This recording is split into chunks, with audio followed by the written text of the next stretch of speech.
a woman one time looked at me in the face and said, "Don't you think it's crazy that the Titanic sunk into the Titanic Ocean?" I went, "What?"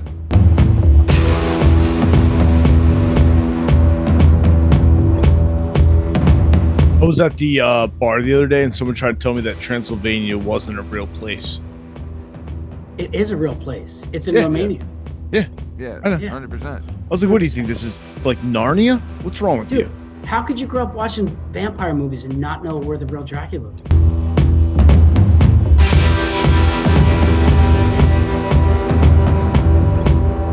Captain Planet's a villain, by the way. He's not a good guy. He calls people littering scumbags. And that's that's his deal. I like that. Dude, I love it.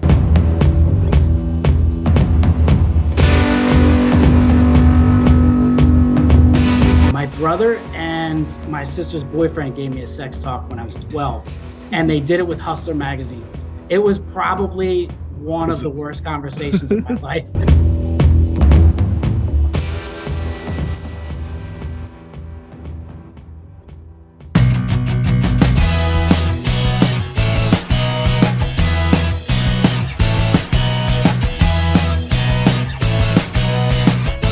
Hello and welcome to the Working Perspectives Podcast. I'm Matt Lavelle. He's JDub, Justin Richardson. On the show today, we have the author of the book American Dysfunction. His name is Ryan Rex.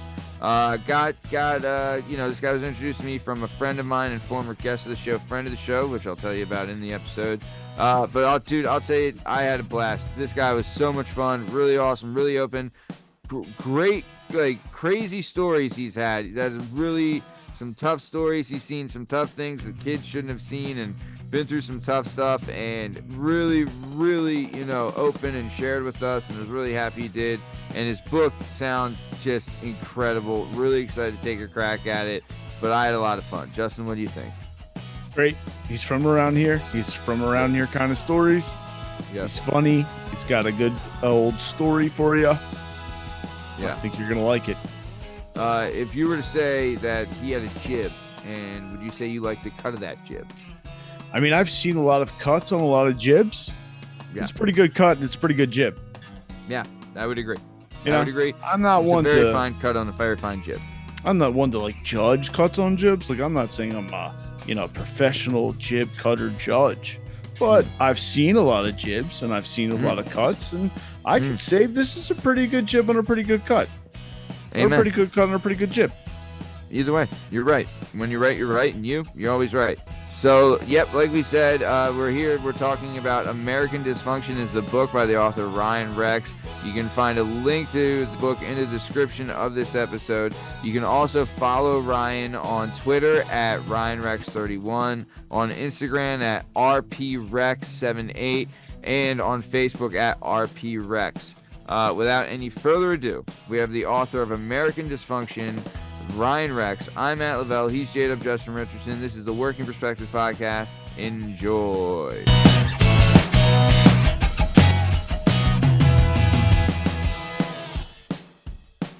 All right. Hello and welcome to the Working Perspectives Podcast. I'm Matt Lavelle, coming today by JDub, Justin Richardson. Our guest today on the show is the one and only Ryan Rex. Let me tell you about Ryan Rex. On a couple of years ago, so let's go back a little bit, Justin. June 6th, 2021. You know it, you love it, you remember it? I believe that's D-Day. Actually, I'm lying. It was June 8th, 2021. Either way, June 8th, 2021, we had a guest on the show, King Malik Harris, owner proprietor of King's Corner Boxing. He was on the show. Great dude. Knew him from when I was training under Harry Joe Yorgi. Me and him were training partners together. Great guy. Big fan Is of his him. first name Harry, or is that just like an adjective? No, his first name is Harry. Okay. All right. I didn't know. I don't know. Honestly, that could be my name, right? I could have been, fight next, the Harry Matt Lavelle. Harry Matt Lavelle. Yeah. Could have been, about but it wasn't. Yeah. So either way, Malik, been in touch with him. He opened a new space. Really good guy. Really proud of him. Really happy for him for what he's done. He hits me up the other week. He says, "Hey, I got a guy." And when Malik says he's got a guy, it means he's got a guy. He's like, "I got a guy. you got to get this guy on your show. And I was like, well, if you say it, then I got to do it. Because I'll tell you, if it's come recommended by the king himself, then it's a must have. So It's the on the opposite show, when I do it. I go, hey, Matt, I got a guy. And you go, is he going to show up? I go, I don't know. He doesn't have an email, but. yeah. You struck. I mean, yeah, well, you won't. He wants I mean, to do the show via payphone. Is that okay? Also, we have to supply him with dimes. Yeah. Yeah, legit, the only time that you've had a guest come through was Mickey Batts, and he's been on 4 times. So you've come through, but it's the same guy 4 times. Either way. So Malik Harris hit me up. He said, you got to have this guy on the show. He's got a great message, he's got a great story, and he's promoting a great book, American Dysfunction. We'll have a link to that book in the description of this episode. Highly suggest you check it out. But without any further ado, on the show, we have the one and only Ryan Rex. Ryan, how are you, sir? Matt, Justin, it's awesome, man. Thanks for having me.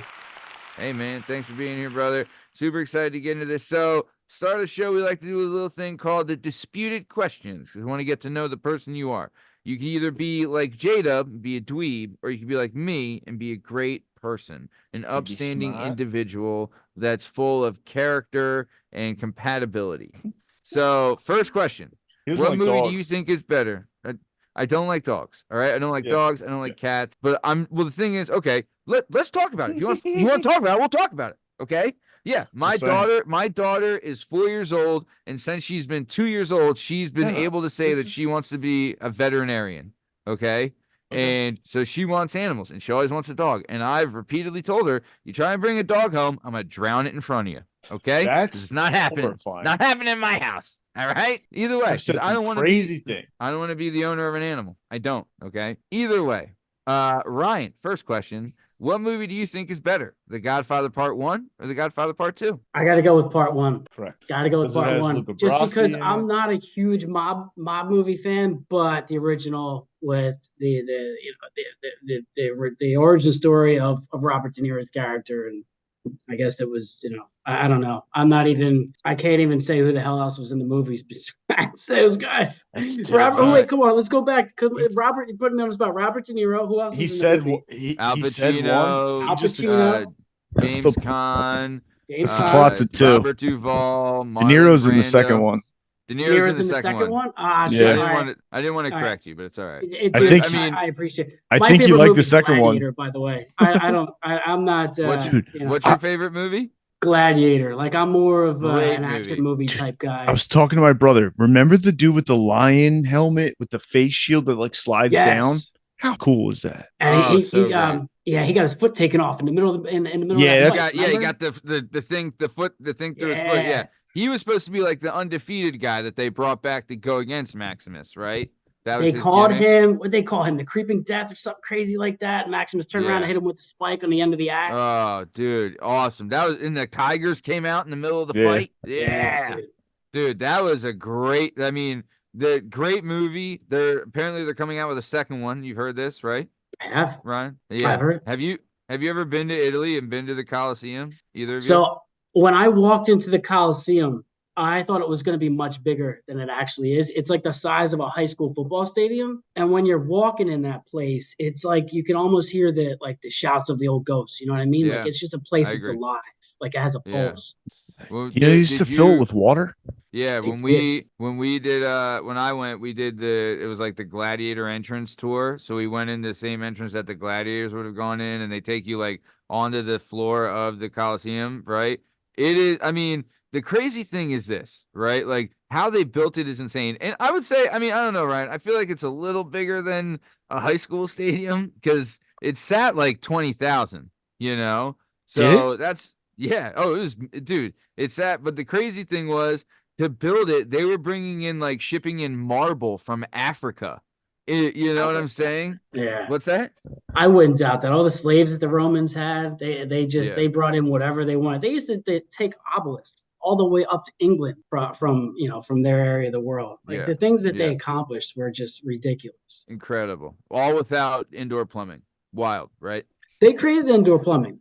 They did. Did they really? That's where the word plumber comes from. was it means lead in Latin, and they were the workers of lead, and they were the ones who created indoor plumbing, believe it or not. No and they say kidding, that's what bro. attributed to the end of the part of what contributed to the fall of the Roman Empire was all the lead in their blood because they put it in Yeah, yeah, yeah. Big time on the lead, huh? there. Yeah, man. That's gonna be the downfall of us is Bluetooth, guys. It's our lead, you know. Lead got a lot of Irish kids with paint chips. Oh, Got a lot our of parents. early 50s Irish kids just Absolutely. eating paint. It got them. My old boss said Oh, yeah. it tasted like candy. They loved Yeah, it. yeah, yeah. Lead paint Oh, chips. babe. They thought The they lead escaped paint the chips was potato the thing. famine. They came right over here and just started eating paint. Yeah, yeah, yeah, Who yeah. knows? They're all about it. No, I mean, good, good on them too, So nice. Let's keep it moving then. What do you have so you said you're not a big fan of the mobster, gangster, mafia movies. Do you have a favorite one? Do I have a favorite one? Goodfellas, I feel like is too cliche. I remember seeing It's- Donnie Brasco in the movie theater with my buddies when I was a teenager, and Johnny Depp was in that one, and I think that's a highly underrated movie because Oh. that was based off a true story, man. Like that was real shit. Well, that was and Pacino's in that also, and Michael Madsen, right? That's right. He plays Pacino Sonny played Red, a I character think. named Lefty. Yeah, it was Michael Johnny Depp, Madsen. Pacino, Michael Madsen, underrated as far as an actor go. He is phenomenal, dude. He was Really in a Pulp big Fiction, fan. was he not? Yeah, dude. Yeah, he plays Mr. Blonde, right? Oh no, That's that Reservoir Reservoir. Dogs. Reservoir Dogs. He was Reservoir supposed Dogs, to play John Travolta's character in Pulp Fiction, but he did not, for whatever reason. Glad he did. Really? I love Travolta in that movie. Vincent. Oh, dude, that movie Vincent Vega. saved Travolta's Vega. Yeah, career. I couldn't think of it. I was like, I knew he had a Yeah. cool last name. Couldn't think Yeah, of it. do you remember he came in that one? He was a little overweight. His hair was long, but he still had it when he was dancing with Dude, he was great. dancing Dude, with Marcellus Wallace's wife. Most important life lesson I ever saved learned. his career. Don't leave your Yeah. gun on the counter when you take a shit. Yeah. Take your gun into poop with you. Always. Think about like the careers that movie resurrected. Like Uma Thurman got her off on, like on the front page of everything, right? Harvey Keitel, this was just another boss. You know what I'm saying? Like came out big. Dude, Travolta was doing, Look Who's Talking 4. You know what I mean? Like his career was done, and that saved his career, right? Bruce Willis, he was like, diehards had kind of run their course. He was looking for something that saved him, right? Like, dude, big time Ving hitter. Rhames? Ving Rhames was in it. Yeah. Marcellus Wallace. And then I think Willis was coming off of Hudson Hawk, which was one of the worst reviewed movies of all time or something like that. Do you remember that one? Who it was Hudson Hawk. Bruce Willis was. He played some sort of like an art thief or something like that. And the movie was terrible. Nobody watched it. And then I think he did Pulp Fiction not too long after. It saved him, just like you said. Yeah, no, you're not wrong. Nice. All right, so let's keep it moving. Next question I got. When it comes to eating Cheetos, are you crunchy or are you puffed? Puffed. You hearing this, Justin? Been You a while. hearing this? Haven't had Been one a in while since we had a puffer on here. Been a while. Nobody else is Crunchy's a been puff running the besides me? table. I'll tell you, I would have to say Godfather Part 1 is probably the majority answer. But when it comes to crunchy or puffed, well, there was a puffissance, right? Where we were getting puffs left and right. It was insanity the amount of puffs we were getting. And then that stopped cold turkey. And we ain't been getting puffs in a minute. No one's been puffing. I can't tell you the last puff. But Can't the tell first you. like 50 were all crunchy. And then we got some puffs and it went puff heavy.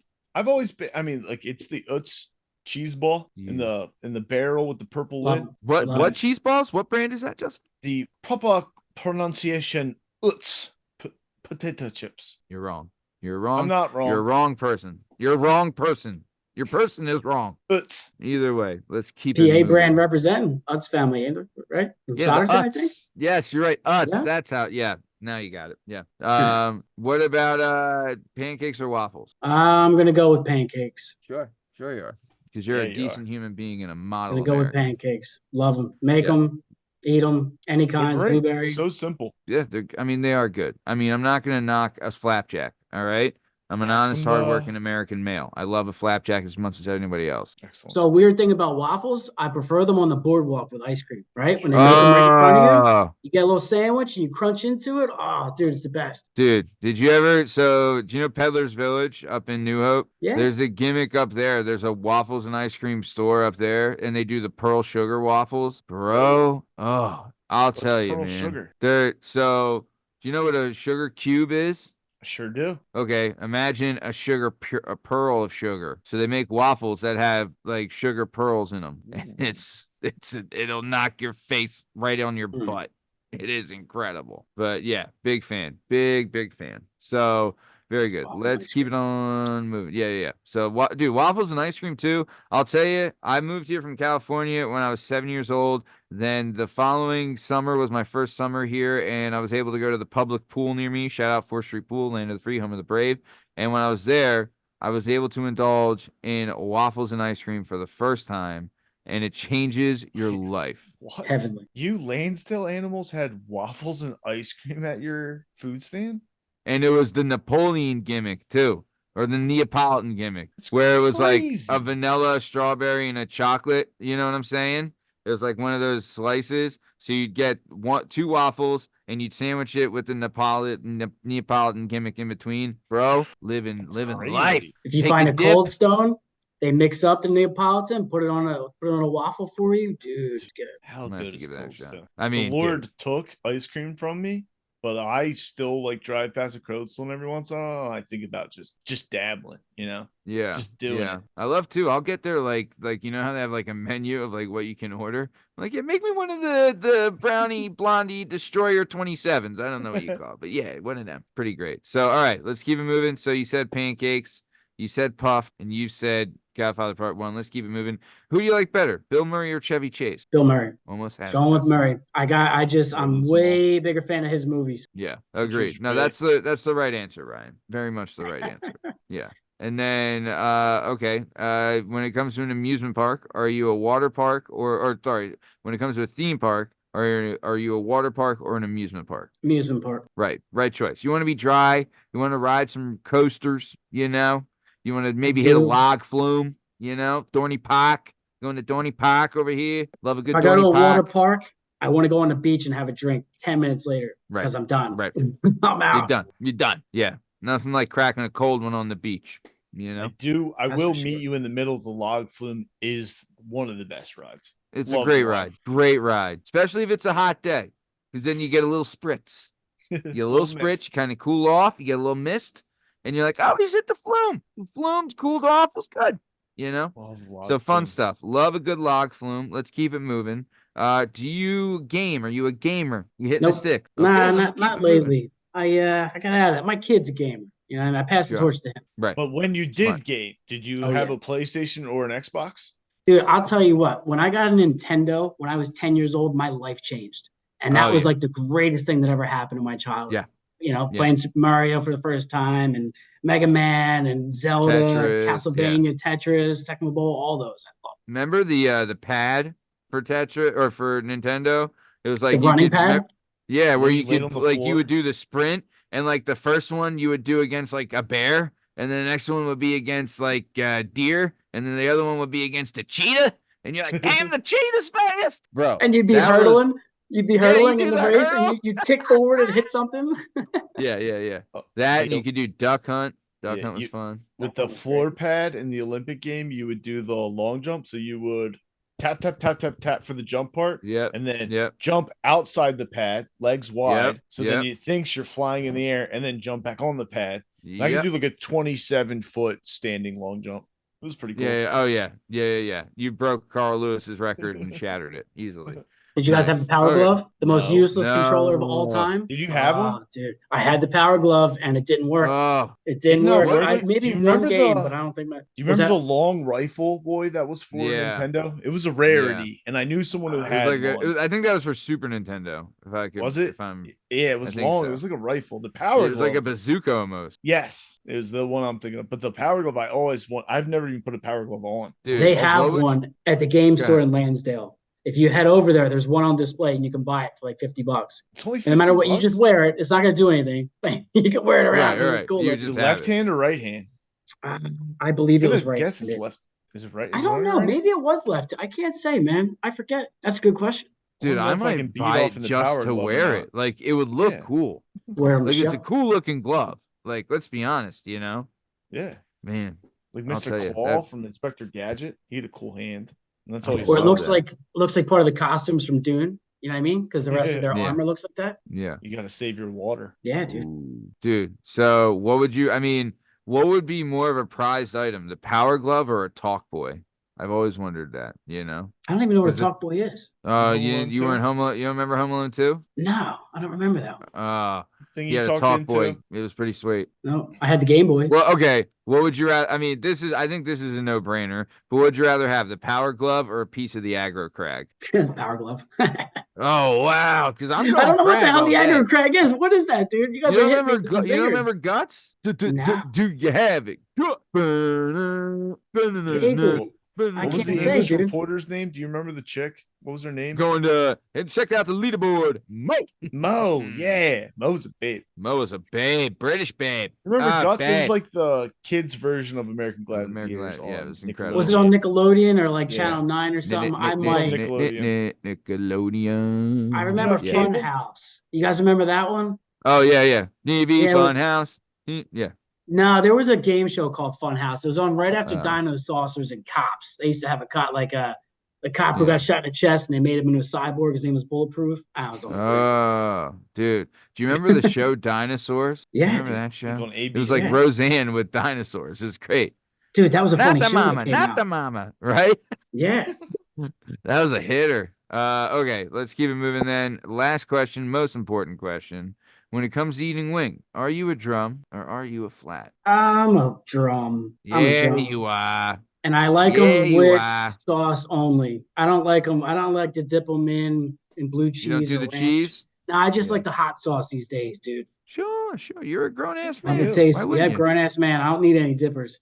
Grown ass man. You don't need no dipping shit. Hell no. I'll dip the celery in the dipper, right? Right. You dip a veg in there. Sure. I'll dip veggies in the Yeah. Dude, you know Gotta what I grow up love? sometime. You know what's great about living in Montgomeryville besides like the no crime and the great tax rate and the fact that we're near everything and that it's great for raising a family and the homes are really great and the average income is six figures. Like one of the great things about living in Montgomeryville, which is where I live and where you live too, Ryan. Not you It is. though, Justin. But one of the great things about living in Montgomeryville, some would say the creme de la creme of Montgomery County. But either way, we live near Spatola's Pizza, and every once in a while, dude, just get the hankering for a slice. A good time. I gotta Just get thought in I would there. bring that up. It's a pretty great place. Riga But either Pizza. way, They just moved in. Oh. Not so bad. what is it? Riga Pizza. They just moved in. They're Riga right near Pizza. where the Army Navy store used to be in that strip Oh. mall where Yeah. where there's a Wawa in the end. I don't know if you know. Yeah, They're on like that Northwest impossible strip mall to get into. Yeah. Yeah. Or is it? Depot Is it the one over by Thanks. where Chocho's on, where Ariana's used to be? That's right. I miss Ariana so much. Ariana's was so good, dude. Oh, dude, they were great. That was a great spot. Great date spot, too. Yeah, I know. Great. Oh, their food was phenomenal. I miss loved them. Ariana's. They were open That was during COVID the whole time. Yeah, they really, dude. They really made. That's a shame. That's like one that like I hated to see go because I really enjoyed that place. They had You and me both. great food. Oh, so good. Dude, and they would give you like pasta. Pasta was your side. Like, it was just the best, dude. They had great specials. Really big fan. That's a shame to see him go. Yeah, I think the But- mom who ran that got sick a couple of times and they shut it down. But it's a that's shame tough. because everybody loved it, whoever went in there. Mm-hmm. Yeah. But either way, let's keep it moving. So we're here to talk about American Dysfunction. Really, really excited to get to know or to talk about this book.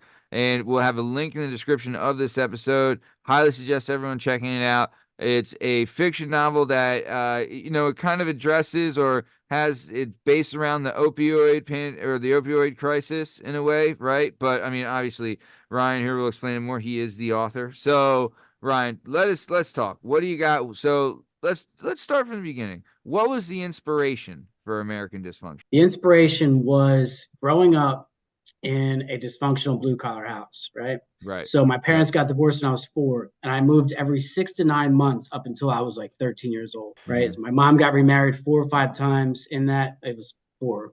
She got married a 5th time after that. But we had some nasty step parents in the mix there, and I base a lot of the characters off of that portion of my life because the main character in the book experiences the same thing where his stepdad beats up his mom in front of him, and it's a very real story. When I was 9, I saw my stepdad beat up my mom in front of me. I came down to watch cartoons on a Saturday morning. I was gonna come down and watch Ninja Turtles. I had my stuffed animal, my Roger Rabbit stuffed animal, and I went downstairs and I found him on the couch, like punching my mom in the face. And he flicked me off his back, and then I ran upstairs and dressed in my ninja costume and came down like I was gonna do something. I was just this little kid trying to act tough. And I remember looking through the staircase at him because we had a railing and you could see through. And I remember just being terrified and just feeling powerless. And I put that in the book because that was the genesis of this book, was kind of stories like that I needed to get out, and I didn't know how. Like there were so many years where I tried to tell somebody a story like that, we're on topics and stuff. People are like, it's bullshit, it never happened to you. And people say that. And so finally I just dumped it all out. I'm like, you know what, if I can make this fiction, I can tie it all together and I can really do something, not just like cathartic, but something fun with it. Because I need to like have more fun in my life. I need to remember happy times because there's many decades of my life where I only remembered negative shit. And people need to get over that. You know what I mean? Yeah. Like it's dude, we have such a beautiful world, and it's hard to appreciate that when you're stuck in your own mind half the time. Could not agree more. Experiences are what they are, and you have to take what you can from them, but you can't only focus on the negative. You're right. You have to remember the positive. You have to remember the good times as well. Dude, I'll tell you, what's one of the craziest things I just remember seeing, and they said that I've talked to a cop and he said that this is very common. I remember one of the first times I saw, a situation like that, and it wasn't with my parents. That never happened with my parents, but I saw a situation like that, and I just remember that when the police stepped in, the mom who had just gotten like the tar knocked out of her was like fighting like a banshee to save this guy. And I was like, you got to be out of like, to me, I was just like, it blew me away. I was like, legit, she was busted like crazy. And this guy, and she was like going after the cops, trying to say, like, don't take him away. You know what I mean? Like sticking up for the guy that just whooped on her. You know what I mean? Like, I could not believe it. It's just, I mean, the heart, love is a crazy thing, but relationships are wild, but, it's tough. And I'll tell you, dude, for you I mean, you want to protect your mom and things like that, at that age, man, it's a lot to ask for a kid to see that and go through that. And that's tough, dude. Really, really tough. I just remember after I jumped on his back and he when he flicked me off, I fell into the fireplace. I remember them getting up and she kicked him right in his balls, dude. And I have never seen a grown man cry before that. She got him good, but there's been more than a few battered women in my family, and I've witnessed it and I've heard about it, and it's like a vicious cycle or a vicious circle, whatever the term is. It's just it just keeps coming back around because people, it's whether they refuse to learn their lesson or they're not like strong enough to say, I deserve better. I don't know. Yeah. I think too, it's like, I mean, it's tough to say. Like, I think like if you're a girl that sees that happen, like in a way, I think it might be like all like, because I've been in some situations where I was like, this bitch wants me to hit her. You know what I mean? Like you're doing this intentionally to want me to do this, and I'm not gonna do it. And in my mind, I'm like, this is wild. And then like to know like they've been in that situation before. Like it's just their personality in a way. And I wonder, like, their moms went through the same thing. And I don't know if it's maybe a thing that's just how all they know, that they think that that's the type of love that they deserve. And it's not true. And it's unfortunate, like you're saying, that, they get kind of stuck in that realm or that sphere. You know what I mean? Yeah, I mean, guys are like that too. I mean, my dad had he had 3 marriages, and even the receptionist that was working for him, they get verbally abusive, and and guys tend to laugh it off because it's like, we're men, whatever, it's just a woman. But when people talk to you like that, they end up talking to people in your family that way.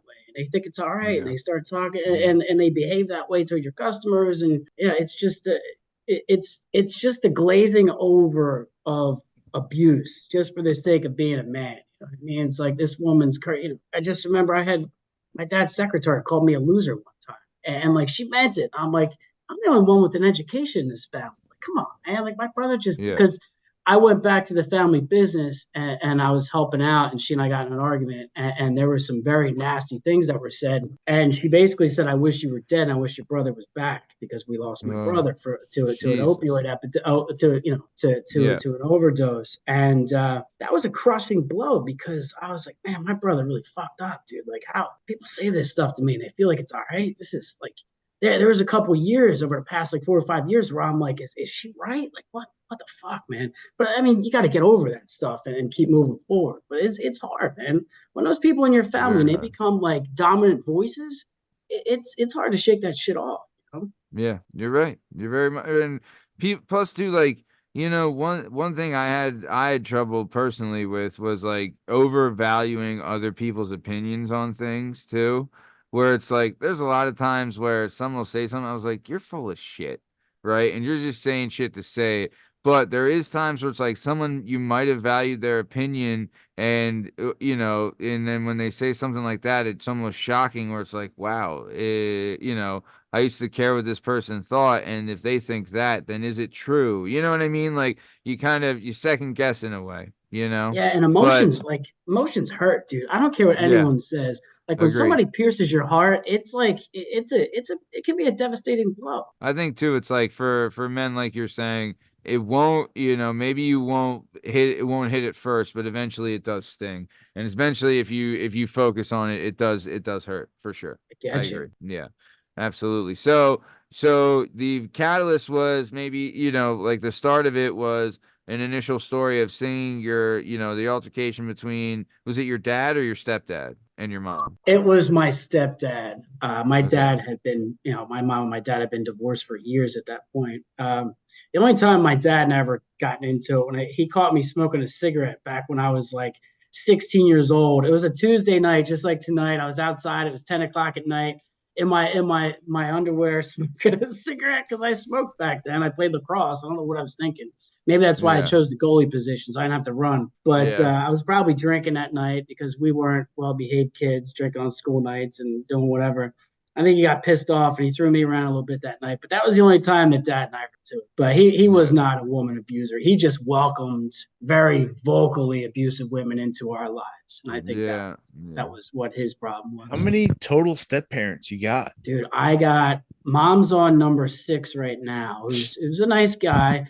But there's nine marriages. Wait, your so how mom's many? On her 6th marriage? You're saying? Well, I guess I'm counting my mom and my dad twice. So my mom's had 5. My mom's had 6 marriages. We think she's married to the 6th one, but we're not sure. So we'll say I had 5 stepdads, and she lives with another man now. It was very nice, and then, so that's 5. And then my dad was married 3 times. So altogether, it was. Was he married to your 8. mom twice? No, so let's say it was 7 because I'm counting them twice. So then, how many step siblings do you have? None that I've spoken to since any of those divorces happened. Once the divorce happens, gone. Actually, there's a character named Robert in this book. I had a stepbrother named Robert who was the son of the guy I caught hitting my mom that time, and apparently he got. After our parents got divorced, I was like 9 or 10. I never saw him again. And I heard he got kidnapped. And I don't know if his dad ever found him or not, but he was one of those kids that got abducted, and I never heard the end of the story. So in the book, I have a character named Robert who got kidnapped, and his dad found him wandering the streets alone because his mother left him abandoned. And I hope something like that happened. Like, I hope his dad found him and everything's all right, but I don't know for sure. So he was just one out of probably 7 or 8 step brothers. I only had step brothers and I never had a step sister, and I've never seen or heard from any of them again. Dude, legit, my biggest nightmare is that happening. You know, someone taking my kid. Legit, my biggest nightmare. Dude, just people in and out of my life like it never even happened. You know what I mean? Like there are years of like I don't have any pictures of these people. It's almost like they never existed. Yeah, and you lived with them, right? I lived with them for years. This was the first 12 years of my life. And it's like it never happened because there's no evidence of it whatsoever. My mom went on a couple dates in between my stepdad and I remember meeting one. She was dating this one guy and he had 2 kids. And me and my brother both looked at my mom and was like, those kids are so goddamn weird. They were so, I mean, we're pale Irish kids, and these were they were the palest children I've ever seen in my life. And I was like, dude, you can't date this guy. And that stopped. And then she dated another guy who didn't have kids. And then my stepfather has 3 kids. So like introduced to like 5 random children, but like the crapshoot of what you get as far as step siblings. Oh, I can't imagine going through it so many times. Oh man, Having like a new like person be like, "Hey, are you normal?" Like, well, no, because my parents divorced. Like, sick, yeah, same. My parents are divorced. Were your parents awful? Like, yeah, dude, my parents are divorced. Yeah. I had one of them try to take me out. My dad married this woman. She had 3 sons, and they wanted, man, the biggest one out of all. He was a bouncer at one of the bars down the shore when he was in college. And dude, he almost fucked me up one night. Boy, I got into it with him, and it was bad. I'm like, Dad, what are we doing here? Like, why are these things happening to our family? I don't get it. It was bad. That's the last time I ever talked to that guy. I think she and my dad got divorced like less than 6 months later, and 3 other stepbrothers, just gone. Never saw them again. Wow. And you've never like run into them somewhere? It's just like, if I did, I don't think they would talk to me because of what happened between me and the oldest one. Wow. What, I mean, was it just you got guys being guys and then shit happens? Like I said, I was never there was drugs involved. And I was always a guy who just, like I said, I saw my brother go through some shit when I was young. So like when people started doing coke and stuff like that in high school and college, like I was uninterested because it affected me so much. Because I saw my brother go into a seizure when I was 10, and when people started doing blow in the bathroom, it's like, hey Ryan, I left you a line cut up under the magazine. Like, go snort it. My brother snored it. We're all getting fucked up. I'm like, I'm good, dude. Well, what do you mean? What if I tell you this story? I'm gonna punch you in the fucking face if you don't snort. I'm like, well, go ahead and punch me in the fucking face. I'm just not interested. So I mean, that's kind of what started the fight, was me not like falling in line and like doing what I was told. And I'm like, this isn't how shit works. Like, we're supposed to be cool, bro. And it's like, well, you're gonna act like my brother would do whatever I tell him to when I tell him to. Like, you're gonna do that too. And I'm like, well, I'm probably not going to. So we're just that's probably not gonna happen. Yeah. That's I mean, that guy sounds like a punk though. Also, it was a tough situation, boy. Oh my God. He must be new at this whole drug thing, because I'll tell you, when I was doing drugs, they were my fucking drugs. I'll tell you that. I wasn't sharing much of them. I've never threatened anyone with a good time. I always had this weird notion, like if I went in there and snorted that blow like I was told to, he would have planted it in my bag and went up and told my parents, like, oh, Ryan's getting us all to do coke. And they would have blamed it on me or some shit like that. Because that's some things that would happen to me and my family. Like, that's some shit that I've had to deal with. And I kind of smelled trouble. And I'm like, dude, like, that's irony. Like, I smelled trouble. Yeah, trying not to snort coke. But yeah, no, it was one of those things. I had this moment. I'm like, something bad. Like, no matter what I do here, something bad's going to happen. So I just chose the lesser of the 2 evils, Smart, man. Hey, dude, that's a great choice to make. So in the book, right, you have like some stories that are based on real life experiences, but it is a fiction. But one of the big things that, I guess, does it kind of center around what happened to your brother? Is that a big catalyst in the book? So in the book, I I had to incorporate my brother because he was such a big influence on me growing up. And then after how many years older is your brother than you? He's 8 years older than me. Oh, so like, he's your hero. Right? Yeah, man. He's your big brother hero. That's right. He used to come home from his benders, and him and his buddies would tell me all their fighting stories and other stories about women and stuff like that. So I was like, let's say I was 12 years old. I'm at home. It's summertime. I'm watching Andrew Dice Clay's The Dice Man Cometh. Something I shouldn't have been watching, but I had zero guidance whatsoever. My brother and his buddies would come home with 40s and whatever else, and they would chill and tell me all these stories about how they got all drunk and whatever, partied and started fucking these guys up. And I would be like a little kid, like, oh man, like the bar was kind of set low for me. You know what I mean? Like, if somebody tells you like your goal in life is to be a sociopath, like you're just like, oh man, it looks so cool. Yeah, I could smash a 40 bottle over somebody's head too. And it's probably not good, buddy. Dude, no, I 100%, bro. When you're younger, right, and like like, dude, like one of the old heads, like even if it's not even like a neighborhood old head or something like that, like takes time to even talk to you, they're your damn hero. Like they're the coolest guys in town, you I'm know? telling you. Yeah, and they impart that knowledge on you that nobody else is willing to share. That those adult, not secrets, nothing weird, but those adult like little nuggets of wisdom. Like, oh yeah, I mean, nobody expects to left. So who the hell's gonna Yeah. tell a little kid that? Yeah. Nah, dude, like and they're like cool, and like then you're talking to your buddies the way they're talking. You know what I mean? Like Yeah. you turn in like you kind of want to turn into that guy. Yeah, no, for sure, dude. I totally see that. And it was the same, very similar, you know what I mean? Like I remember my one buddy, he had two older brothers that we just thought they were like I don't know. I have a bunch of buddies that their older brothers we thought were just the coolest, man. Like super good athletes, always chicks around, like they always dressing in cool clothes and stuff, But Yeah. yeah, what are you I gonna do? remember my So, brother got me Mad Dog. You guys remember Mad Dog, don't you? oh heck 2020. yeah. Do you know First time what I the ever tried on MD a day stands load. for? Go It's the ahead. name of the guy who made it, right? Yeah, I Mogan don't know what his David. name is. That's it. Yeah, Well, sorry, I interrupted you. Keep going. so the first time I had Mad Dog was also the first time I had a day load. My brother came home with bottles of Orange Jubilee and grape.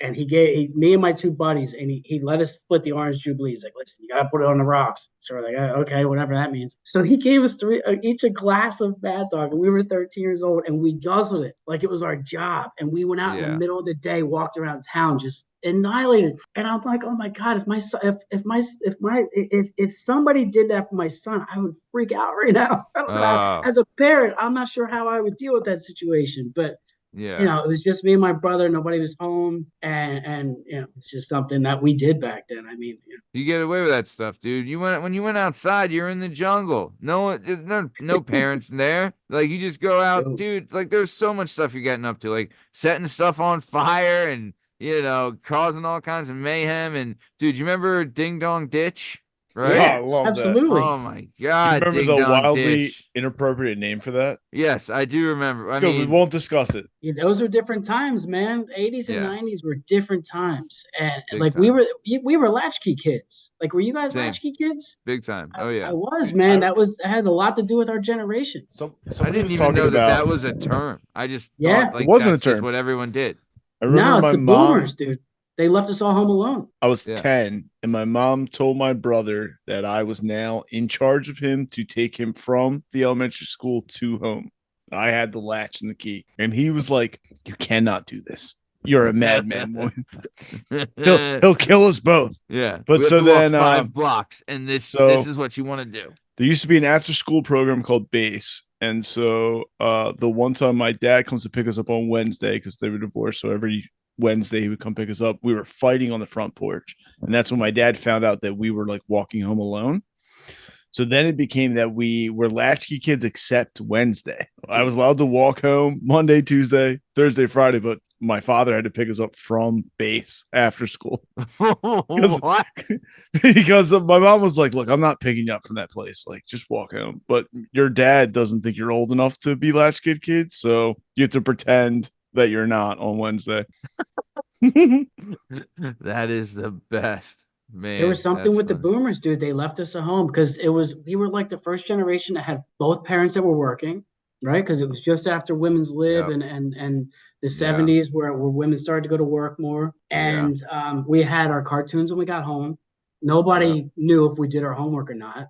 I didn't. No, You know what yeah. I mean? And when we were teenagers, dude, they called us reckless. I was called all kinds of shit because I just started getting in trouble. Like they did not think I was an intelligent guy. I ended up like I wrote a book and one of my teachers from high school came to visit and get it signed. She's just like, Ryan, we did not think you were the person who would write a book. And I'm like, Yeah. hey, it's just I honestly like I got put in a group home for a little while when I was in 10th grade because of my behavior. And they called me all kinds of things that were just incorrect. Like I just grew up in a dysfunctional family and I had problems with emotions. And they put me on medicine. Like there's the character Alex, they put him on lithium and he ends up drooling on himself. And they kind of did something Dude, similar to that to me, dude. I know a kid with a very similar issue to that. And to this day, like I look at him and he's gone. Like it's not him anymore. Yeah, dude, he just couldn't wake up. I fought back And the best thing I ever did was get into school. I got into a 4-year tech school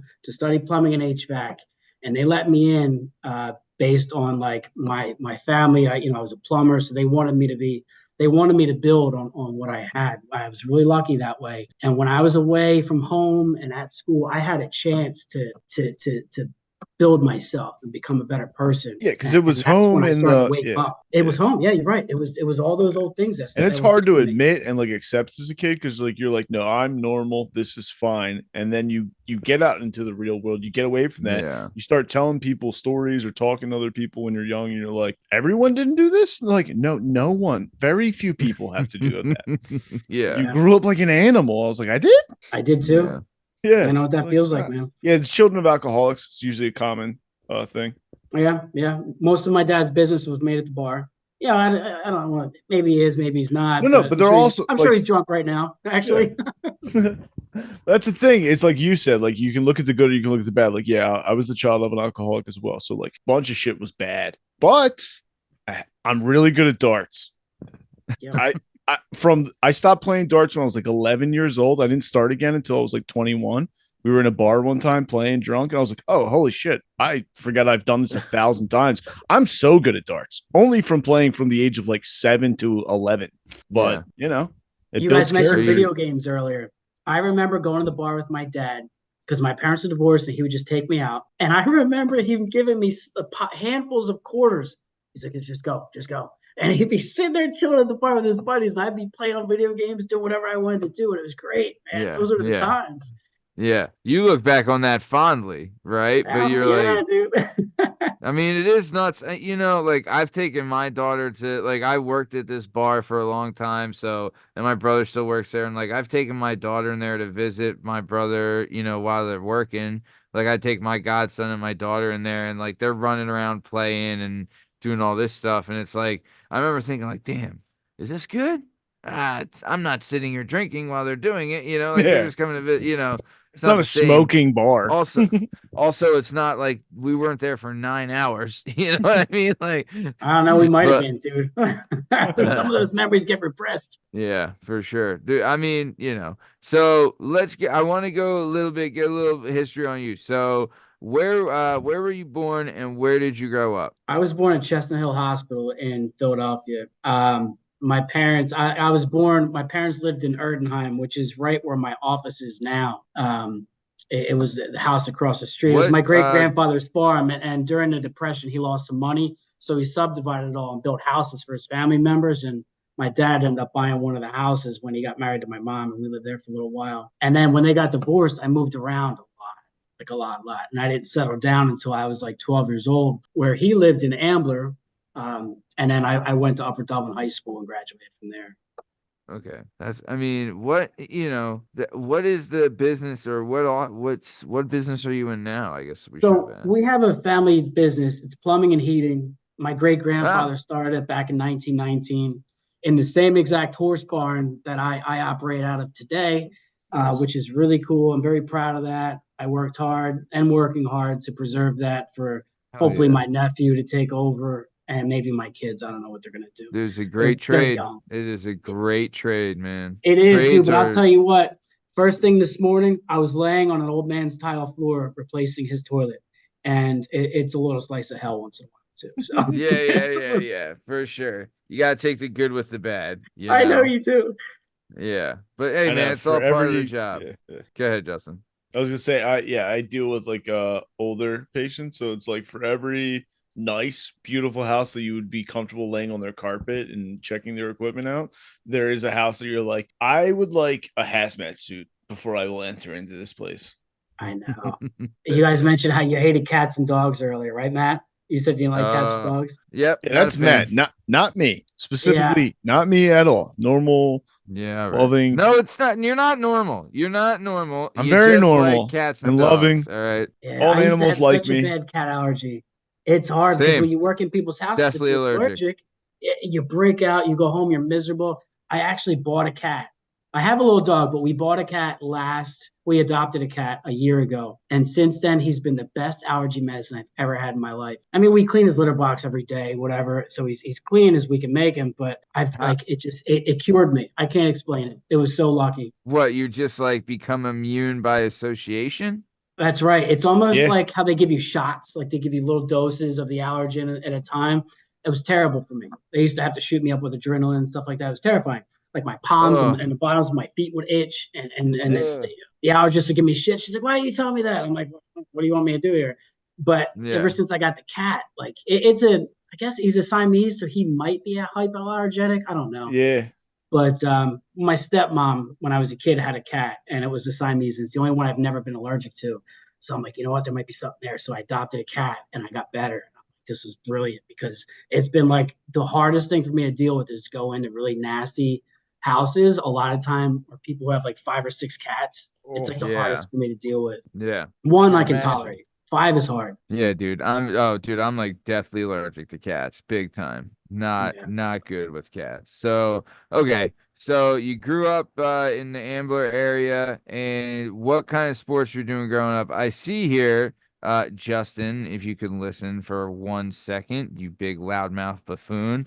We got another wrestler on the show. Yeah. Wrestling. We big up wrestling on this show. Big fans. Where'd you wrestle? Upper Dublin? I wrestled Upper Dublin. Yep. What year did you graduate?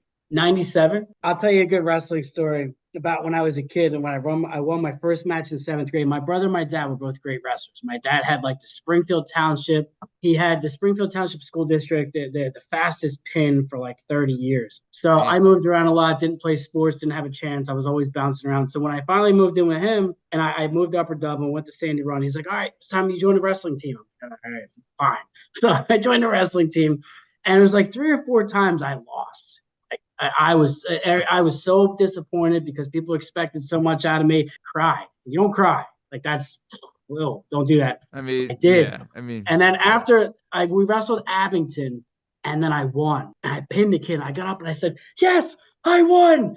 And there were people in the audience who stayed with me. And one of my buddies, Rick Johns, ended up becoming the captain of the football team. And Rick was this big, loud dude, and he became homecoming king. So everybody knew him. And whenever he'd see me in the hallways, even 5, 6, 7 years later, he would say, "Yes, I won!" From all the way down the hallway. Everybody would crack up. I'm like, "Oh, Jesus Christ." Oh, dude, that's great. Nice, man. That's fun. Dude, wrestling, I mean, it's a great sport. We say, I tell everyone it's training for the rest of your life. You know what I mean? I'll tell you what, like at the gym, I'm the head boxing instructor at the Henzo Gracie PA Academy in Hatfield. And one of the big things we know the same people then. Okay. So all the kids that come in, they're like, I want to fight. I want to do this. So I was like, dude, you're at your age, you're in, 9th grade. Best thing you can do is join your high school wrestling team. I tell all the kids that the best thing you can do if you want to fight MMA, number one thing you can do if you're able to join your high school wrestling team. Because one, it'll train you for like the rigorous training schedule. Well, it won't train you fully, but it'll help you build the mental strength and physical stamina you need to be able to train for this stuff. And it'll let you know if you like doing it. Because another rule we had, I'm a big fan of this boxer named Gabriel Rosado, and he has a saying about fighting. He says, if you don't love fighting, don't fucking do it. Right? And it is the absolute truth. And I tell these kids all the time, dude, you're going to find out if you love it or not. And if you don't fucking love it, don't fucking do it. Well, there's a rush that goes with it, right? I don't know if it's fear. I don't know if it's anxiety. I don't know if it's rage or courage or whatever, but there's definitely a rush. And if you like the rush, like you said, go for it. If you don't like the rush, I never liked the rush. So I mean, I excelled at it because I pushed myself to, and I forced myself to get used to it, but I never liked it. You know what I mean? As an adult, like I train, but I'm not going to get in the ring. I just train for my health, Yeah. Dude, I'll tell you, bro, the nerves before a wrestling match cannot be equaled. It's so bad. I described that in my book too. in the first chapter of my book, the main character gets into a fist fight outside of a frat house. And I remember the cold, I would be freezing my ass off in the singlet in the middle of the gym, but then I'd be sweating and these cold beads of sweat drip down your sides. I'll never forget that. Right? Nothing like there honestly, like I started wrestling when I was 7 years old, right? And nothing prepares you for the fear and like anxiety you get for like waiting to wrestle or for a wrestling match. It is so nerve-wracking. I remember I talked to my sister the other day because like, you know, she talked about my niece being like nervous. I was like, yeah, she probably got nervous, you know, she was swimming. So it's not the same, but it is individual, right? But she was like really nervous, and my sister's like, I don't know, I didn't know what to tell her. I've never dealt with that. I was like, well, yeah, you only ever played team sport. Who the fuck gets nervous for a team sport? You know, like you're out there to have fun and do it. Like you can get nervous, bro, but it's not even like you can get nervous as far as like, oh, we got a big game, but you know, like you get nervous, but you also get hyped up because you're hyped up with your team. You know what I mean? So like your nerves can be checked by like your team camaraderie and stuff like that. For wrestling, yeah, there's team camaraderie and stuff, but there's no ifs, the end ands, of or the buts day, about when you it. walk out there, you walk out there alone. And once that whistle blows, man, it doesn't matter if you're scared. It's just you and your opponent. That's it. Yeah. You got to do it, or just flop over on your back and take the take the pin. Dude, yeah, when you're out there with a guy who's bigger, stronger, and faster than you, there's not a whole hell of a lot the team's gonna do for you. I'll tell you that. You're on your own. You know, you're on That's your a life own. lesson, dude. You're on your own. Figure it out. Yeah. Yeah, very much so. So, all right. So you're getting into wrestling, lacrosse, powerlifting. You did some martial arts and boxing, which you're doing now. You're a student of King Malik Harris at King's Corner Boxing. Okay. So powerlifting. What were you doing there? What's going on with that? So I trained with Joe Brackett. He's from Ambler. He was my coach for 7 years. Maybe I was about when I was 19 up until I was like 24. So that's 5 years. So he had me. I broke a junior state bench press record. I was 148 and I bench pressed 275. And I squatted 315 and deadlifted 385. I missed 400. I tried to bench press 300. I missed that. I'm 5'5". So you were just a big dude, old pile of freaking muscle. I was just 148 pounds. I guess I looked bigger than I was, but that was the one thing. I just wanted to push myself. You know what I mean? Like I wanted to see what I could do. Yeah, you wanted to get that pump, babe. And it was important, man. I just felt good. I was in the gym. I was doing good things with myself. You know what I mean? I was not. You ever do any tests or any steroids or anything? Nah, creatine.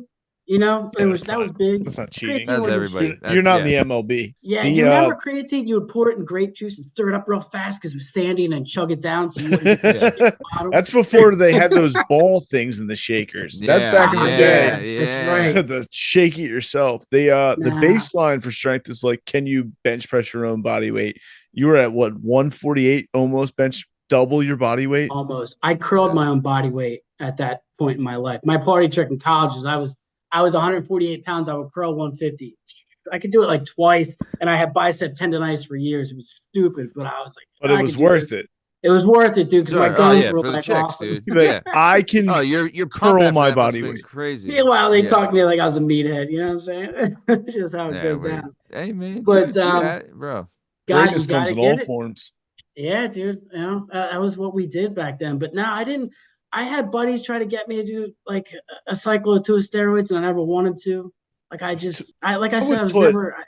would put any drug in my nose, but I would not mess with it would affect your testicles and your pee-pee, and I didn't want that. Dude. Do you remember Man Tits from Fight Club? That's what I kind of think I was always afraid of. Back knee scared me. I never had back knee, and I was like, it's not worth it. Yeah, and then there were the stories about The Rock when he couldn't go out like to his wrestling matches. He had to wear a shirt because he was getting like his pectorals drained or something like that. Like that scared the shit out of me. Oh, like they filled with fluid? Yeah. Whether it was real or not, but he did not go out like a wrestler without a shirt on for like 2 or 3 years. And I think that's the reason. Yeah. Remember he wore like it was like Adidas like tearaway pants, and he had like this like mesh shirt. Yeah, I didn't know that was on purpose. If you remember The Rock, like his like when he initially came out, he had a lot of extra like, you know, fat and tissue on his chest, you know, and he ended up having to get that like drained or removed, and he had to wear that shirt to cover that up. Yeah, Oh. yeah. That was a big thing, dude. I mean, like, also think about this though, dude.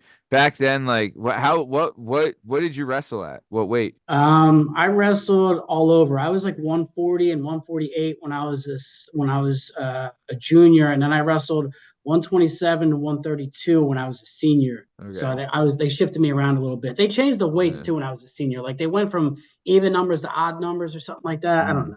There's something strange. What was your toughest weight cut? My toughest weight cut was getting down to 127. I remember wrapping myself in trash bags, and they told you not to do that. Like, wink, wink, don't do that. Right.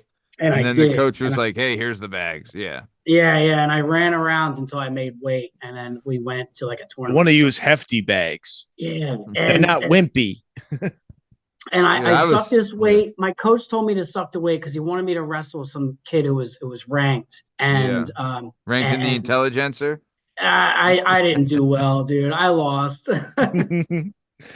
I was tired. I was dehydrated, and I had to wrestle someone who was better at wrestling than me. All I was thinking about was peanut butter turns and jelly out sandwiches afterwards and bananas and shit like that. I wasn't worried about it. Well, dude, it's wild. Like the amount, like like when I was still fighting, I stopped fighting right as like the nutrition era was coming in. You know what I mean? And it was like I remember Jordan, me and Jordan. I remember dude. So Jordan was still fighting pro at the time, or he was just about, or he had already had a pro fight, I think. But me and him, like, we would do camps together, and like, I remember like I was still cutting weight like the wrong way. I remember I had a fight. The fight was on a Saturday, and I was 14 pounds over on Thursday, right? And I made the weight, like, but it was 2 days to cut 14 pounds. So like I was dehydrated. My muscles had atrophied. Like it was so bad for me. Like you didn't eat, you worked out a ton. I'm running in my plastic suit. I remember the day before I worked in open to close, right? And my mouth, I was so dehydrated that when I talked, I wasn't generating enough saliva. So like my mouth would dry out and I couldn't like pronounce the words I wanted to say, you know? But I know what you mean. Yeah. So I ended up making the weight, but right after I made the weight, I ate an entire box of like Uncrustables and drank like a ton of Pedialyte, and I was like lethargic. I was so like just like ugh. And I remember Jordan, me and him were fighting on the same card, and he looked at me, he's like, "Dude, you're not gonna feel good." And I was like, "I don't give a shit." I was just so hungry. But that was right at the time when nutrition was coming in as a form of weight loss, right? And I remember him dude, I remember being like, this fucking idiot doesn't know what he's doing. But he's like, dude, I'm eating 5 times a day. I've never been lighter. I feel great. I'm lean. My muscles feel good. Like I'm not swollen and, like all this stuff. And I'm like, what? Dude, you're out of your mind. Turns out that's what everyone does now. You know what I mean? It's like, it turns out not starving yourself to actual death. And then, dude, you'd hear those stories of like dudes who would like weigh in at 160 and then like the fight would happen. They'd be like 183 24 hours later. You're like, how is that possible? McGregor did that. Yeah, like because all of a sudden they eat like maniacs at night. Or just water alone is like 7. They have no water in their body when they weigh in. Then it's like 7 pounds of water, 14 pounds. And you're like, that can't feel good to weigh 14 pounds heavier the day you did before yesterday. So I think when I did my powerlifting competition, that was the most I ever sucked. I was 168 and I had to get down to 148. So it was 20 pounds and I did Herbalife. Like I was drinking shakes and I met this lady who was one of my customers. She's like, you got to do Herbalife. I'm like, all right, whatever. So I tried it and I was drinking black coffee because I didn't want any cream, no sugar. And I was drinking shakes 3 times a day and eating like clean meat and veggies. And I got down, but that was the most weight I ever had to lose, I think. It was worse than wrestling, I remember. Yeah. I mean, how long did it take? Do you remember? I probably did it in like 6 weeks. I think. I think I took my time. But you were like you were in hell because all you're eating is this Herbalife shit, and you're like miserable, right? No, it tastes like dirt. I would mix it with like natural peanut butter and bananas. I think she told me I could use, but it Still, it worked. wasn't. Yeah, but Nah, it yeah. was miserable. It just Dude, I wasn't mean, like anyone, you wasn't know, worth it. I remember when I was a senior in high school, I was like, dude, I'm gonna do Slimfast this year, and I would just do one can of Slimfast a day was all I would eat. You know what I mean? And I Do you remember made weight. sports shakes from 7-Eleven? Do you remember those Oh, things? dude, yeah. Do you It's great remember cartoon. All Sport, the drink, All Sport? Yes, Oh, Oh, yeah. that for stuff was so 10K. bad. Oh. What were you gonna say, Justin? Do you remember the Slim Fast, like the original Slim Fast cans? They came in like a thick, heavy aluminum Yeah, it can was like a soup can. with like that That's right. single thin pop top. Yeah, And I yeah. remember, so we got like 5 boys in the house. My mom's like buying Slim Fast, and the bottom drawer is just Slim Fast of the fridge now. And it's like spoken that like this is not to be consumed by anyone other than her. And I Yeah. got on a strict like in the morning, shake them bad boys up. Like when they first came out, they weren't bad. Yeah. Yeah, like Drink the it on the banana way. one was good. Yeah. Always chocolate, but like we would get to a point where I would like crush one in the morning, and then I would also like a nice like 12:30 snack, sneak downstairs, crack a Slim Fast. And I remember her like freaking out. Like we would have these meetings where everyone has to sit down in the same room. She'd be like, "One of you fucks gotta stop drinking my Slim Fast. I have nothing in this house. All right." Also, like Justin, if you're drinking those and not working out like that, and you're still eating other stuff, I you're was like just gonna 10. put on. Oh Yeah, yeah. you probably were Yeah. just a hefty boy at that Yeah. time. People were like, "Yo, why are you having trouble making 105?" So I'm like, "Look, I'm crossing 2 Slim Fasts a day, and I'm getting public school lunch. I'm living a good life. Yeah, yeah. I'm You're almost like, I'm 6 feet drinking tall. these healthy milkshakes. This is Yeah. great. I'm Yeah. 5'10. I'm in 6th grade, and I'm full of Slim Fast. It's I sick." remember wrestling the skinny, lanky guys. Dude, you guys were so difficult to wrestle because I'd be Oh, they trying were to the get in worst. close and push me back. Yeah, yeah. When I wrestled as a freshman, I wrestled 189. Then as a sophomore, I wrestled 145. And then as a junior, I wrestled 89 again. And then as a senior, it was the first year they implemented the 215 weight class. And that's what I did. So your boy was all over the place. But so let's keep it moving. It's enough wrestling talk. But let's keep it moving. We are coming closer to the top of time. I want to talk again about American Dysfunction, man. This book, it's, it centers around one character, right? Who's like from a tough blue collar family that has has its dysfunctional side and things like that. But so give us a real, retrospect. So Alex Walker is the name of the character, right? Mhm. And it's kind of like you're doing, is it like a chronological version of his life, like coming up through like the 90s era, living with boomer parents and things like that, or how does it go? So I shook things up a little. His parents are Gen X. Like his parents are first wave Gen X. And so he graduates high school around 2018, 2019. So he's really a millennial. Okay. So I So mixed up you, our generations a little bit. But yeah. I started with him in college, and then he has flashbacks throughout the book to Oh, I really get love into that. his childhood. So like when Yeah. it's relevant, when he's in the moment or having an issue, he flashes back to something that reminds him of difficult times when he was growing up. Yeah. So Yeah. that's I like and that. there's so I did each chapter like if you guys read Game of Thrones, I don't know, but each I chapter is did. I from read all of it, them several times. yep. I'm a maniac about it. So each chapter is from the perspective of a different character, and you really get Yep. into their heads, and it's very Hmm. psychological. I tried to do the same thing in my book, and I really think that getting into their heads allowed me to flesh out the characters and make them so much more than they would have been otherwise. Like Yeah. the character Gina, who Alex gets into a fight over, and which sends him off on this adventure through the book. It's his girlfriend. She cheats on him with the school bully. At first, she was just like a throwaway character. I'm like, this girl's gonna break his heart, then I'm gonna move on. Well, I started writing from her perspective, and then she became one of my favorite characters in the book. Like it was so important to me to make these characters human, no matter how shitty they were to Yeah. each other. It's like what Yeah. motivates people to do these things to one another when Yeah. there's clearly love. You know what I mean? Like, Yeah. how does that happen? And Mhm. it's just real. Like this is what people go through. I love it. I mean, it's funny you mentioned that. We had another author on this show recently. His name's MP Kid, and he did like a sci-fi fiction novel, and it's it's a really good one. But he did the same thing. He said the same exact thing where he had this minor character that he was going to make a throwaway character, right? Like a throwaway female character that he ended up just falling in love with, and she just stayed for, and like she becomes like a pivotal part of the damn book. You know what I mean? So like it's funny how that happens where it's like it just sneaks up on you out of nowhere, and like, hey, this one's sticking around, right? But as like a broy guy, you know what I mean? Like getting into the head of a female character is such Yeah. a mountain to climb.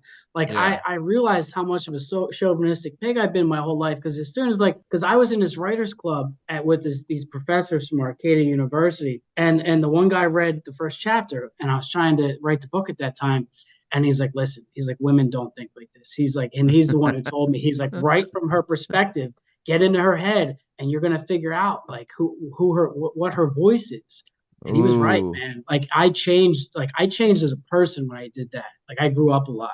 It really it molded me into the person I am today. Dude, that's great. Right? Nice. You got into, yeah, man, that's an incredible thing. Like how fun is that too to be able to explore that other side? So nice. So like you shared the story in the beginning about the situation with your stepfather and your mom, and then you also talked about, your brother losing his life to an opioid overdose, right? So like there's those type of stories in this book, but is there some other stuff too, like maybe like some funny stuff? Because you did also talk about like the need to, remember the positives. So is any of that in there as well? All right, here's the thing. So after he gets into this fight with over this girl, he gets put on probation. He has to do his public service at the library. So he meets this new girl, and they end up hooking up in the library, and they get caught. Oh The yeah. librarian catches him, Yeah. and the Smacking librarian boots. says, get out of here. So they kick the girlfriend out, and the librarian says to Alex, listen, I'm not going to turn you into the cops and get you in trouble, but you're going to be a naked muse for our elderly art class every Saturday until your public service is over. So he has this moment where he's like, oh my God, it's so cold. It's so cold. He gets up there in front of all these old people, and he flicks off his overcoat, and he's fully nude, and some lady starts laughing at him because he's got shrinkage.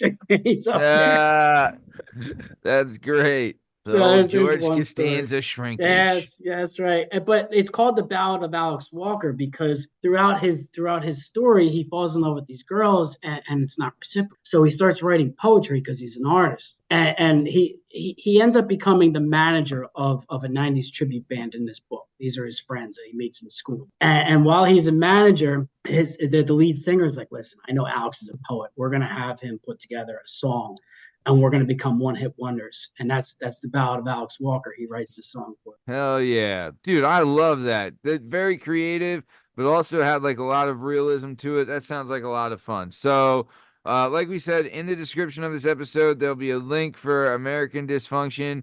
Make sure you check it out. It's rated a 4.8 out of 5 stars. So, yeah, make sure you check it out. It's available in paperback. Do you have plans to do an audio version? So I want to re-release the book, and when I do, there should be an audio version that's available. Oh, And I have the second one, which is the direct sequel, and the third one written. The third one takes place 30 years in the future. The second one takes place simultaneously with the Ballad of Alex Walker, but it's from the perspective of Scott Miller, who's a professional wrestler named Captain Planet. So Nice. that's the second one that's going to be coming out.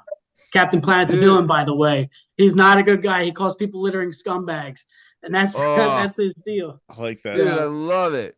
But I want to keep it moving. We are coming towards the top of time. Before we get out of here, JDub has some questions for you. So we're at our new favorite segment. It's JDub's question segment. So Ryan, Justin here is going to hit you with some questions and, have some fun. Go ahead, Justin. I was at the bar the other day, and someone tried to tell me that Transylvania wasn't a real place. It is a real place. It's in Yeah. Romania. Yeah, Yeah, I know. Yeah. 100%. I was like, "What do you think? This is like Narnia? What's wrong with Dude, you?" how could you grow up watching vampire movies and not know where the real Dracula lived? Once You know what I'm saying? another time when I was much younger in a bar in Lanes. Remember the Junction House across from the Yeah. train I used station, to Matt? work. I used to work. There was a restaurant next to it called Casa d'Amici. I used to work at. Junction House was popping. But a woman one time looked at me in the face and said, don't you think it's crazy that the Titanic sunk into the Titanic Ocean? I went, what? She said, the Titanic sunk in the Titanic Ocean. I was like, the Atlantic Ocean? Is that what you're, holy crap. That's a tough one. Did you, back from that? Did you get a sex talk as a kid? My brother and my sister's boyfriend gave me a sex talk when I was 12, and they did it with Hustler magazines. It was probably one of the worst conversations of my life. They just showed you pictures and pointed like, this They is did. this. That's a this is dick. this. That's a pajingo, and they're I'm like, gonna be smushing. Does she have bubble gum in her underwear? I don't understand what I'm looking at here. Was it? You'll figure it out It was one day. Penthouse or Hustler as a kid. One of them would have like piss stuff every once in a while in the issues. know. I remember being a kid and seeing it and being like, what the hell's going on here? And then you were extremely turned on by it. No, I'm not. No, that's weird. I also had another person, again, in a bar, because that's the only place where I'll talk to other human beings. He was like, how crazy do you think it'd be if Jesus was born in Beijing instead of Bethlehem? No, I mean, Jesus probably wasn't white, so maybe he could have been. Right. I know. Imagine if Jesus was Asian.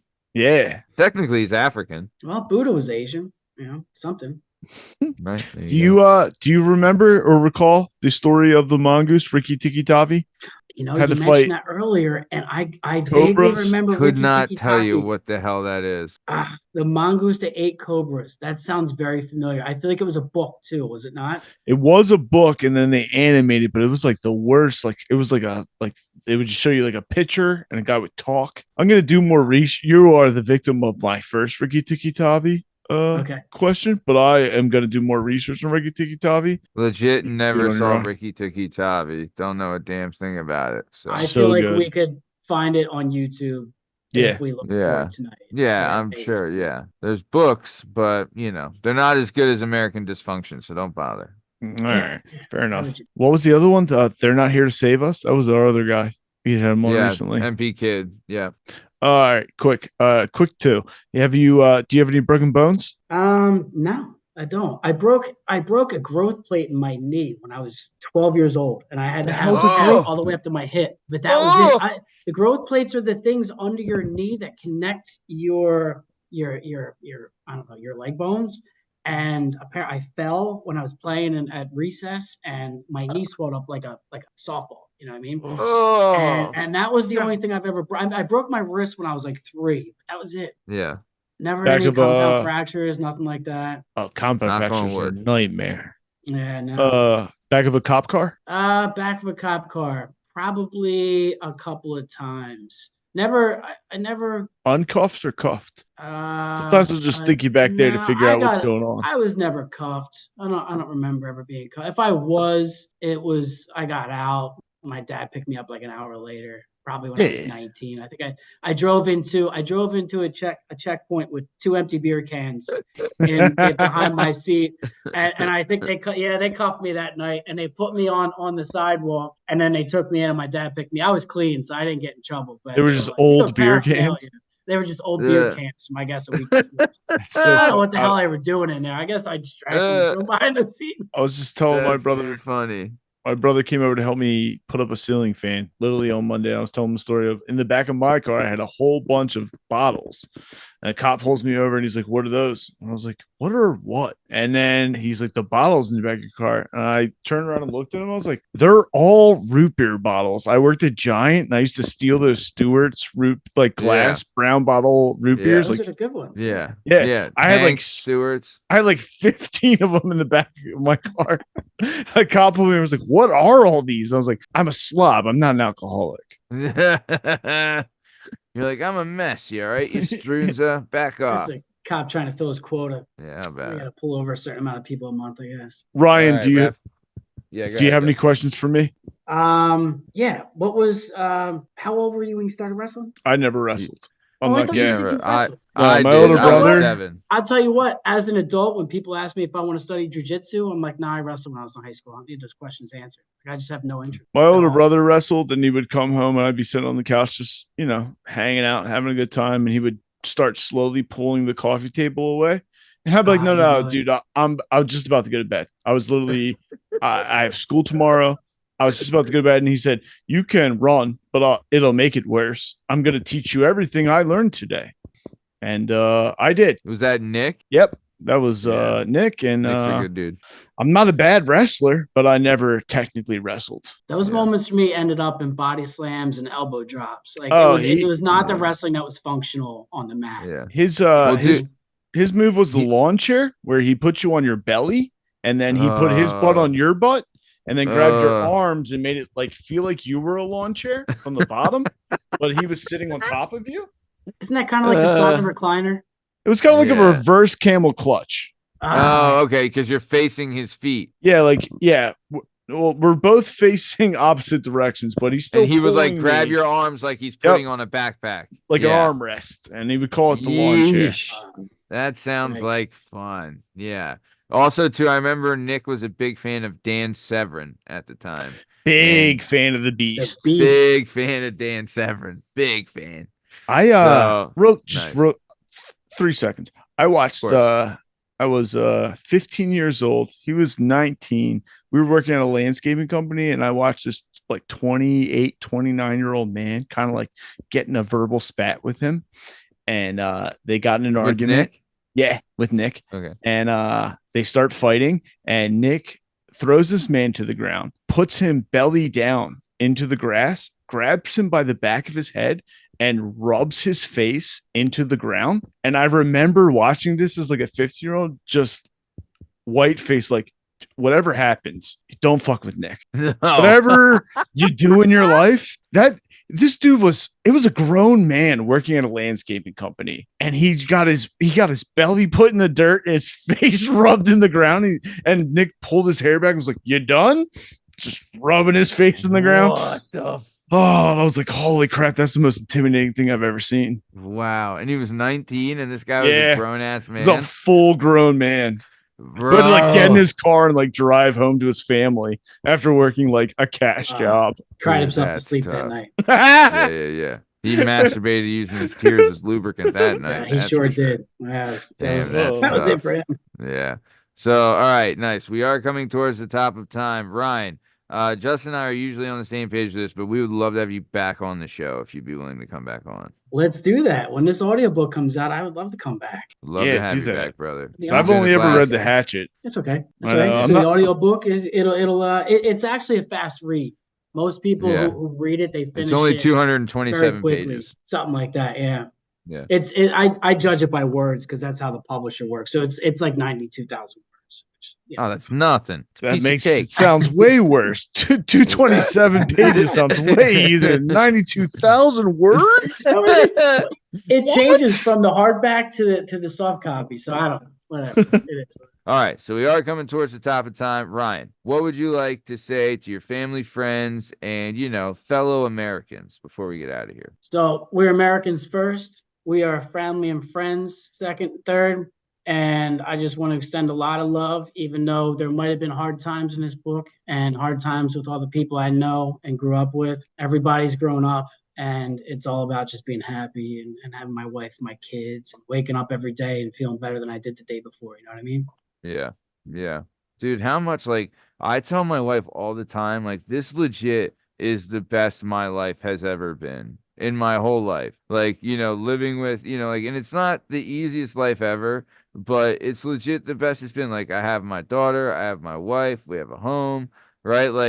I worry about when this is all going to go away every day. I was like, what am I going to do that this all goes away?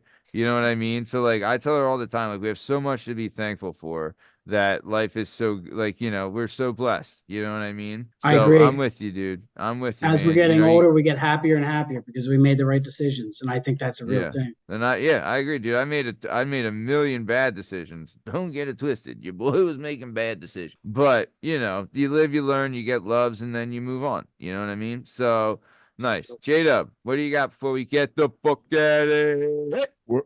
We're Americans first, we're friends and family second, we're circumcised third, and then the uncircumcised are fourth. Because they're animals. Why is the uncircumcised fourth? Because they're animals. They have mutant wontons. Because they got that calamari ring that got stolen from me. Snuffleupagus. So, all right. Well, very good. Speaking of American dysfunction, this has been another episode of the Working Perspectives Podcast. I'm Matt Lavelle. He's JDub Justin Richardson, and our guest today is the one and only Ryan Rex. In case you're wondering, you can find all our stuff and all our content on all podcast platforms and YouTube at Working Perspectives Podcast. You can also on Instagram at Working Perspectives Podcast. You can join us on Twitter and TikTok at WorkingPPod. And if you'd like to be a guest on the show, please email us at workperspectives@gmail.com. And please like and subscribe so we keep bringing you this amazing content. Thank you for listening and have a good one. Thanks. See you.